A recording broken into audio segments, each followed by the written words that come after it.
hacia el hígado y la transformación hacia ácido piruvico y hacia glucosa. ¿Cómo, perdón? ¿Cuál? ¿Ciclo de Cori? ¿Ciclo de Cori? Ah, Ciclo ok. de Cori. Sí, es para la utilización de ese ácido láctico y que ese ácido láctico no ande en forma sistémica causando que se eleve los protones a nivel circulatorio. Ya ve que habíamos visto. No, déjate.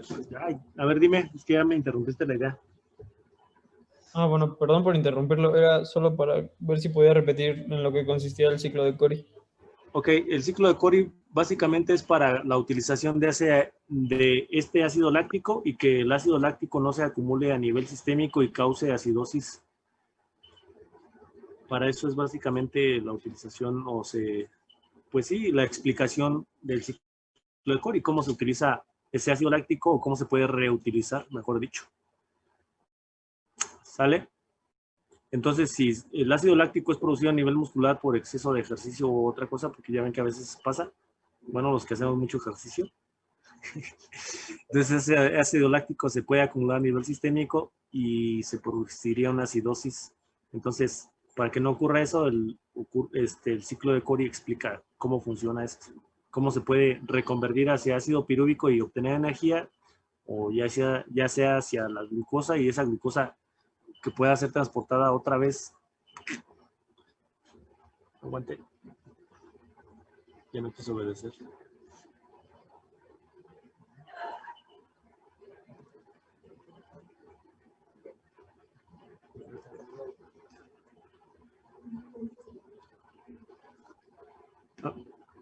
Tenemos fallas técnicas con la presentación. Muy bien, ¿alguna pregunta más de lo del ciclo de Cori? ¿Cuántos ciclos he mencionado hoy? Dos. Ciclo de Krebs y ciclo de Cori, nada más. Y de hecho yo no mencioné el ciclo de Cori, fue su compañero, Damián, creo. Damián fue el que nos dijo el ciclo de Cori. Ok. Entonces, los eritrocitos, obviamente, no tienen mitocondrias, entonces producen ácido láctico. Ese ácido láctico que producen ellos se es transportado a través del sistema circulatorio a hígado. Se transforma en glucosa y esa glucosa puede llegar a eritrocitos otra vez y se puede unir a la molécula de hemoglobina y utilizarse de forma de energía. ¿Cuántas moléculas va a obtener? Pues nada, va a obtener 2 ATPs por cada molécula de glucosa. Pero para ello necesita que esa molécula de glucosa, la primera reacción que debe de ocurrir es una fosforilación. Se va a fosforilar en el carbono número 6. Ok. Vamos a adelantar un poquito porque, ok, aquí, la glucosa que está dentro de las células, la primera reacción necesita unas exocinasas. La primera reacción es una fosforilación de la glucosa en el carbono número 6. Ahí está. En el carbono número 6. Después, esa glucosa necesita una isomerasa. Y esa isomerasa lo que hace es que transforma a esa molécula de glucosa en una de fructosa. Y eso se va a transformar en fructosa 6-fosfato. El carbono sigue quedando en el carbono, el grupo fosfato sigue quedando en el carbono número 6. Es fructosa 6-fosfato. Después,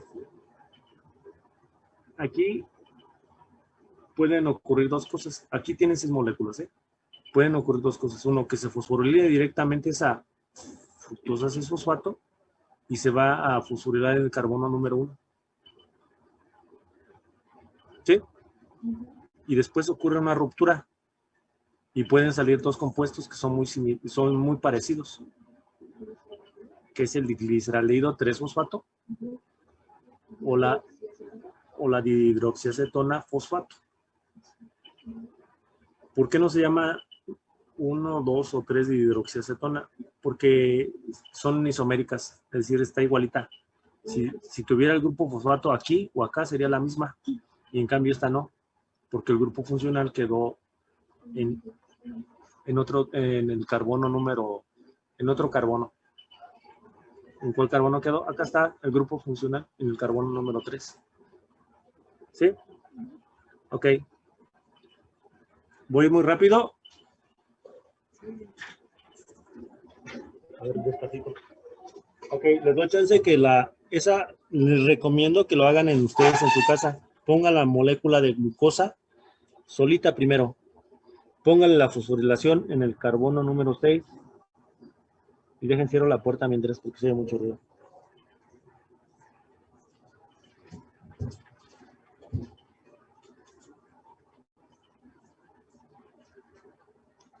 Listo, ya tienen la primera reacción.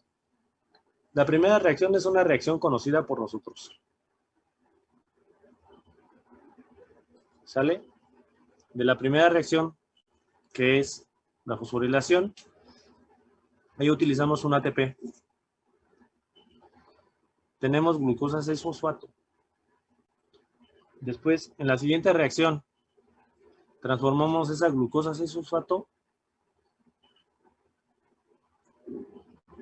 en una fructosa 6-fosfato. Sigue siendo de cadena abierta. Si quieren, ustedes pónganlo de cadena cerrada, como quieran. Es una cadena cerrada, perdón. Pueden ponerlo de cadena abierta, es lo mismo.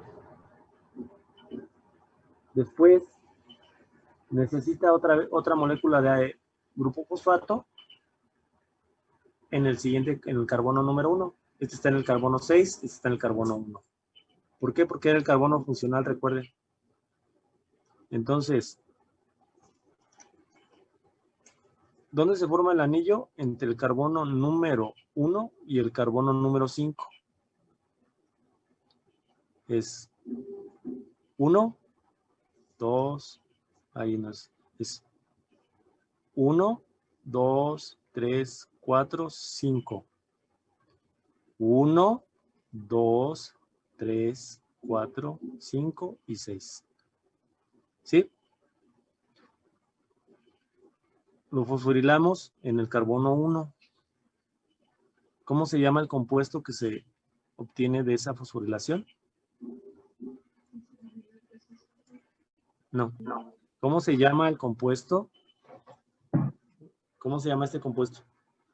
Fructosa 1,6-bifosfato. Fructosa 1,6-bifosfato. 1,6-bifosfato. Muy bien. Ok. Después, cuando rompemos esa molécula de fructosa, obtenemos dos compuestos que son muy parecidos. Uno va a quedar fosforilado en el carbono 3. Porque aquí ya cambió. El grupo funcional quedó aquí. Acá. Ok. Es 1, 2, 3. En el carbono número 3. Y aquí es independiente. O sea, no pasa nada si este está aquí o está aquí. ¿Por qué? Porque el grupo funcional, el doble enlace está aquí, en ese carbono. Por eso se llama dihidroxiacetona fosfato. Que este se puede transformar en este y este en este. ¿Quién hace eso? Una enzima que se llama isomerasa. ¿Sí? ¿Que de qué tipo es? Es una triosa.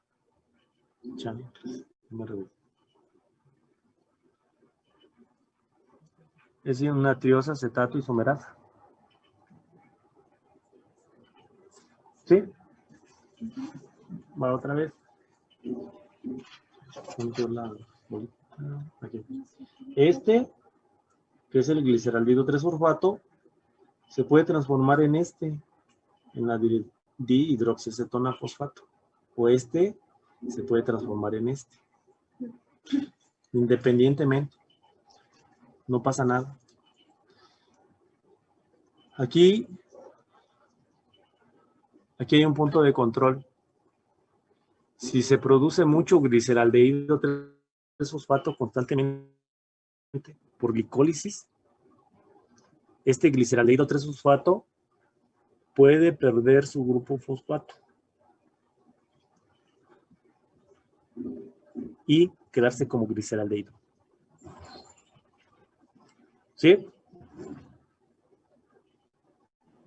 ¿Pierde su grupo qué, perdón? Pierde el grupo fosfato. y quedarse como gliceraldehído. Químico, ¿y en qué situaciones perdería el grupo fosfato? Cuando tienes mucho. Cuando tienes mucho, cuando tu ruta ya no puede seguir, y aquí ya tienes mucho piruvato. Este piruvato te inhibe. Este es un producto, y este producto pues va a inhibir que aquí. Sabes que ya hay mucho piruvato. Inhíbete. Y empieza a acumularse mucho gliceraldehído 3-fosfato. Si ven ustedes o si se dan cuenta, hasta aquí no han obtenido energía, solamente han utilizado. ¿Sí? ¿Por qué digo que han utilizado? Porque han utilizado 1 y 2 moléculas. Pura energía han utilizado. Llega un punto en que se hace esto constante, y ya tiene mucha energía, ya no necesita más energía, y en lugar de ir a inhibir a esta o a esta, va el piruvato e inhibe a esta enzima, que es una deshidrogenasa, y empieza a acumularse mucho gliceraldehído 3-fosfato, pero no puede quedarse así, o se queda así o se va acá, pero aquí tienes acetonas y aquí tienes fosfatos. ¿Qué creen que sea menos tóxico? ¿Las acetonas o el gliceraldehído 3-fosfato? Gliceraldehído. Pues el gliceraldehído. Entonces ese gliceraldehído empieza a perder el grupo fosfato. No a perderlo tal cual, sino que básicamente es transferido este grupo fosfato a un aceptor de grupos fosfato. ¿Quién sería? ¿Quién aceptaría? ¿Quién creen ustedes que acepte ese grupo fosfato? ¿Un ADP? El ADP. Y ahí se formaría ATP. Pero tienes gliceraldehído. Y este gliceraldehído, es un aceptor de ácidos grasos. ¿En qué células ocurre esto?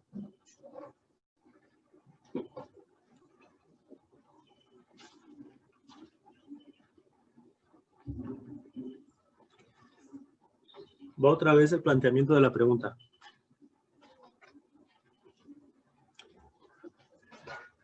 Ya tienen mucha glucosa, tanta que ya no pueden almacenarla como glucógeno y se va a la ruta de la glicólisis. En el músculo. Casi. En el músculo no. ¿En qué los otras células? ¿En dónde? hepatocitos? No, los hepatocitos, si ocurre es algo patológico, pero hay una célula especializada en almacenar. ¿Adiposa? ¿Cuál? ¿Adiposa? Exactamente. Entonces eso empieza a ocurrir en los adipocitos. Acumulan, esas células son capaces de que esta glucosa sale y se produce esto mucho. Llega un punto en que ya no necesita energía esa glucosa. No necesita ATPs. Empieza a producirse mucho gliceraldehído 3-fosfato. Ese gliceraldehído 3-fosfato, ¿sabes qué? Pues vamos a apagar una parte y lo transformamos en ATP. Entonces tienen mucho gliceraldehído y ese se transforma en glicerol. Ese glicerol tiene la capacidad de aceptar ácidos grasos y empieza a acumularse ácidos grasos. Empiezan a hacerse grandes las células. Esas células pueden crecer mucho y vivir mucho tiempo, hasta por 10 años. ¿Sí? O sea, son células longevas y son células de almacén que tienen una función, o al menos anteriormente tenían una función. Cuando había mucho, pues había que almacenar. Cuando estaban en tiempo de crisis, pues había que soltar producto. ¿Sale? El problema es de que ahora, como siempre hay mucho, y estamos muy acostumbrados a no hacer nada, por eso tenemos mucho glicerol. Y ese glicerol pues se transforma en ácidos grasos, y esos ácidos grasos, cuando son 3 ácidos grasos, se llaman triacilgliceroles o triacilglicéridos. Ese es el problema, Houston. Ok, eso es lo patológico. ¿Qué es lo normal? Lo normal es de que ese gliceraldehído 3-fosfato tienes un NAT oxidado y hay una transferencia de los grupos protones de 2. Transfieres 2 grupos protones. y esos dos protones, pues va a transformar ese NAD oxidado en un NAD reducido. Y aparte tienes un grupo de fósforo inorgánico, como en forma de ácido fosfórico. ¿Sí? Déjame ver. Acá está. Ok. Si ven aquí, tiene H2PO4, creo. Bueno, es ácido fosfórico. Ese ácido fosfórico, ese grupo, es fósforo inorgánico. ¿Para qué querrías un fósforo inorgánico? Porque vas a fosforilar el otro átomo del grupo carbono. Aquí tienes uno y aquí se forma la otra unión. ¿Para qué haces eso? Pues para fosforilarlo sin gastar energía. ¿Cómo se llama esa enzima?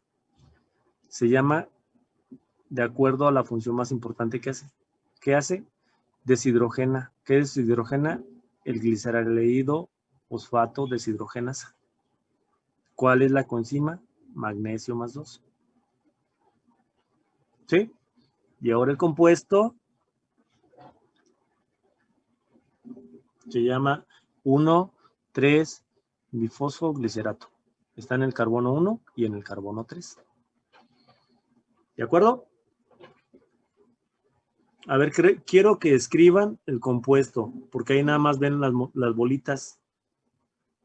Escriban la estructura. A ver, quiero ver cómo lo hicieron. Aquí tienen sus embajadores para que me muestren cómo es la forma correcta. Dice Andrea que no es embajadora. Pero créanme que si lo hacen es más fácil que lo entiendan después. Quiero que pongan la estructura. Quien lo va haciendo desde acá, excelente. En lugar de poner bolitas, póngale que es una molécula de carbono, otra molécula de carbono, un grupo H, otro grupo H, otro grupo H, otro grupo H, otra molécula de carbono, otra molécula de carbono, otro grupo H. Y esto que tienen aquí es PO3 de valencia menos 2. Y así. ¿Me explico? Aquí nada más es como con bolitas. Háganlo ustedes con, en lugar de que tengan una bolita verde, pongan un carbono, que ese es un átomo de carbono. Y si le ponen afuera que tiene valencia de, que no, bueno, que es el carbono número 3, mejor, porque entonces sería 1, 2, 3. Los espero.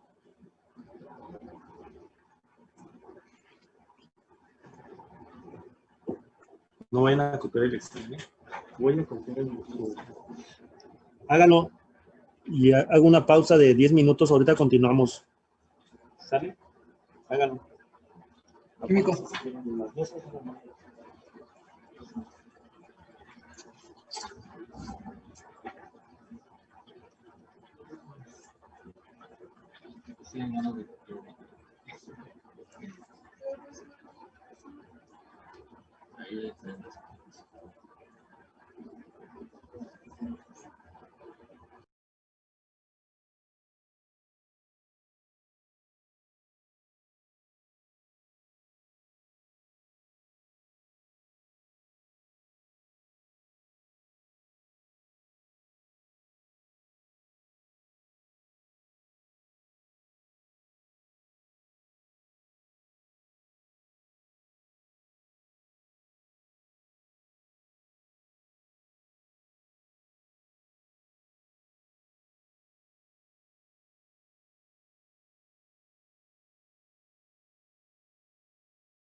¿Ya lo terminaron, chicos?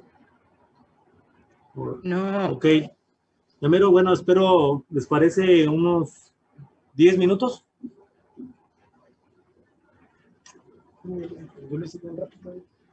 Para terminar, Mira, para que veas que sí es cierto.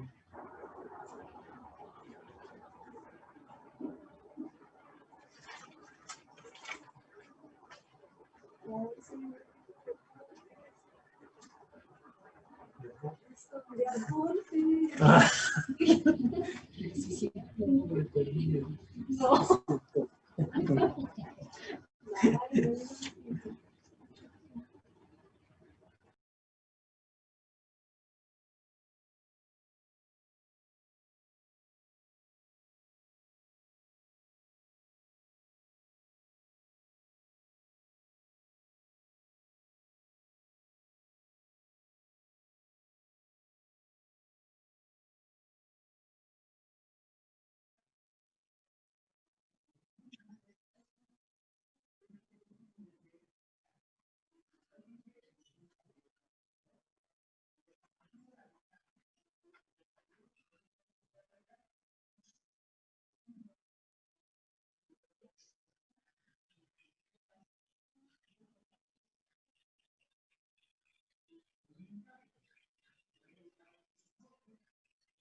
Profe. ¿Listos? No, le iba a preguntar. Escucho. Dijo que la dihidroxiacetona fosfato se hacía glicerol, ¿verdad? Para almacenarse.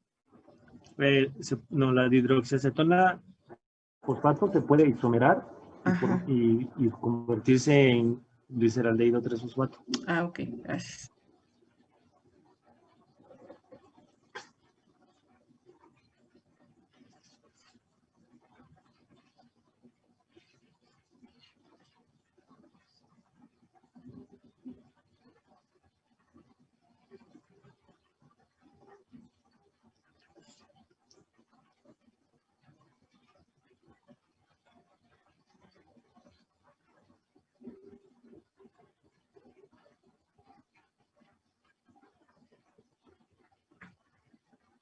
Yo lo hice así. ¿Listo, chicos? A ver, tómalo una foto y mando que lo deje. Mándatelo. Tómale foto y aquí mando.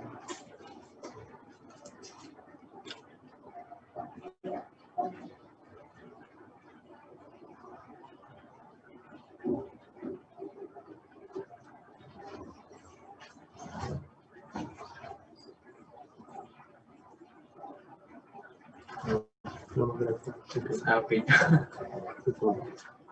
Miren, Dani les va a mandar cómo lo hice yo en mi libreta para que más o menos así es como quiero que lo hagan ustedes. Claro que si lo hacen de cadena cerrada está bien. Se puede apreciar mejor si lo hacen de cadena abierta, como la imagen que les va a mandar Daniel. Entonces, se entiende un poquito mejor, o al menos se lo explicaba él así, cómo ocurre de cadena abierta, para que vean. Por ejemplo, la isomerización de la glucosa 6-fosfato a fructosa no es más que el cambio del grupo funcional del aldehído, del carbono 1 al carbono 2, del grupo funcional del aldehído, del carbono 1 al carbono 2. ¿Qué es esto? ¿Ven? Aquí es un carbono y aquí tiene un OH y aquí tiene el anillo.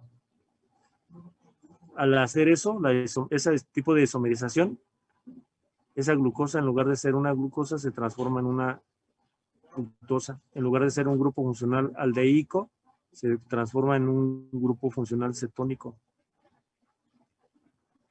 Al fosforilarlo otra vez, ¿para qué ocurre eso? Para que quede expuesto este grupo de alcohol del carbono 1 y se pueda fosforilar. ¿Sí? Entonces la fosforilación ocurre en el carbono 1 y en el carbono 6 para que ocurra la ruptura. ¿De acuerdo? Químico, yo tengo una duda. A ver, dime. Ahí en esa ruptura, la que rompe pues la glucosa, bueno, que separa el carbono, es la ¿cómo se llama? Fosfoglucosa. Ahí no alcanzo a leer bien. Fosfoglucosa somerasa, no sé cómo dice.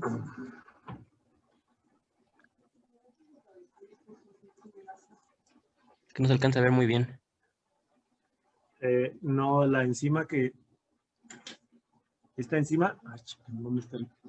Esta, la que hace la ruptura aquí y aquí, es una aldolasa.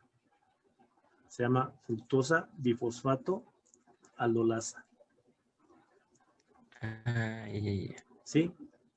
Es fructosa, este es el sustrato, tiene dos grupos fosfato, bifosfato, y lo que hace es que forma dos aldoles, aldolasa.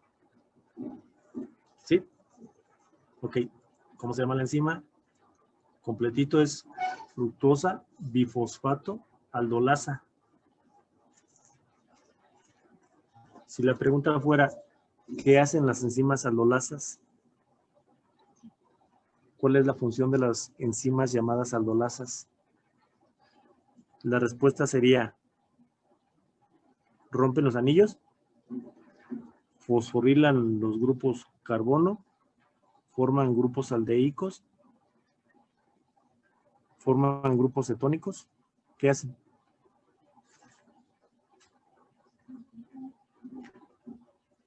No necesariamente rompen los anillos, más bien lo que hacen es que forman grupos aldehídicos. Entonces, eso es lo que hacen las aldolasas. O sea, nada más acuérdense de los apellidos. ¿Qué hacen las isomerasas? Transfieren grupos funcionales. ¿Qué hacen las cinasas? Fosforilan grupos funcionales de los carbohidratos o de los azúcares. ¿Sí? ¿Qué hacen las deshidrogenasas? Remueven hidrógeno. Mueven hidrógenos y tienen necesariamente que tener un aceptor de hidrógenos. El aceptor de hidrógenos es el NAD. Muy bien, esa que contestó eso. Es el NAD. Pero al mismo tiempo transfirió un grupo fosfato. Aquí. Sin utilizar energía. Eso era importante. No utilizó energía porque este era un fósforo inorgánico y transfirió un grupo fosfato. Ok, ¿hasta aquí vamos todos? Hasta aquí hasta la formación del 1,3 bifosfoglicerato. Sí, pero no entiendo cómo es que transfirió el grupo fosfato.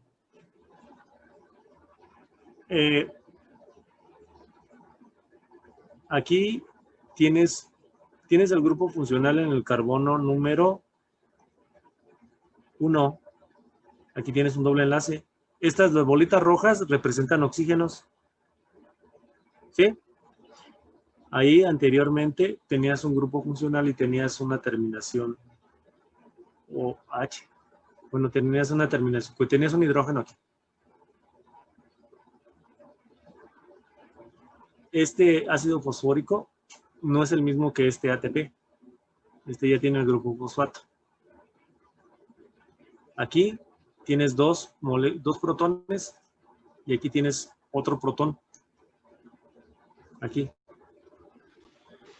Estos dos protones se agregaron aquí. Y el oxígeno se pegó aquí. Esta bola negra representa un oxígeno. Esta bola negra representa un oxígeno. Esta es un oxígeno, este es un oxígeno. Este es un PO3. ¿Qué es lo que hizo? Quitó los grupos, quitó los protones y pegó el oxígeno del grupo fosfato, que en este caso era ácido fosfórico. Okay.